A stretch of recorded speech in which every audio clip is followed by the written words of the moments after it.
тактически срещи. Ден преди края на Олимпиадата ние пък решихме да проверим в какво състояние се намират някои от родните ни зимни спортове. С какви съоръжения разполагат и в какви условия се подготвят състезателите ни, провериха Ева Костова и операторът Цоньо Данчев.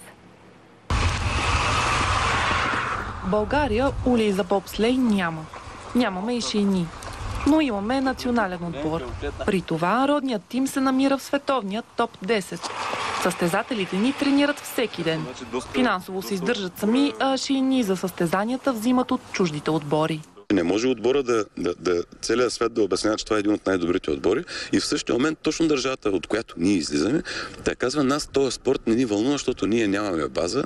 Около септември-октомври си разпродавахме вече всичко. Трябваше да вземем заеми от познати приятели. Всички хора около мен почват вече да се чудят, аз мазохист ли съм или какъв. Бобслея обаче съвсем не е единствения зимен спорт, който не разполага с съоръжения. В ски скока, например, шансите ни изглеждат ето по този начин. Въпреки това, Владимир Зографски успя да се класира за финалния кръг на Олимпийските игри в Сочи. Тази ски шанса в покрайнините на София е била първото подобно съоръжение, изградено в България. Построена през 30-те години на миналия век, функционира до 80-те. Днес обаче е тотално разрушена от времето. Хората в България не са запознати, че в зимния спорт нещата не зависят само от човешкия фактор. В зимния спорт в по-голямата си част нещата зависят от материалната част. Не по-различна е и ситуацията в фигурното парзалене и кънките.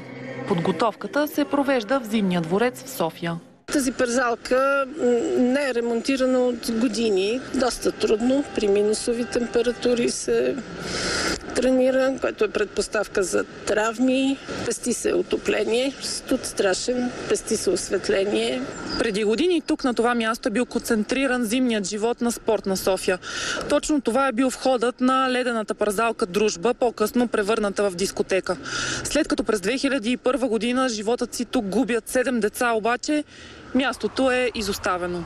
За Събуди се, Ева Костова.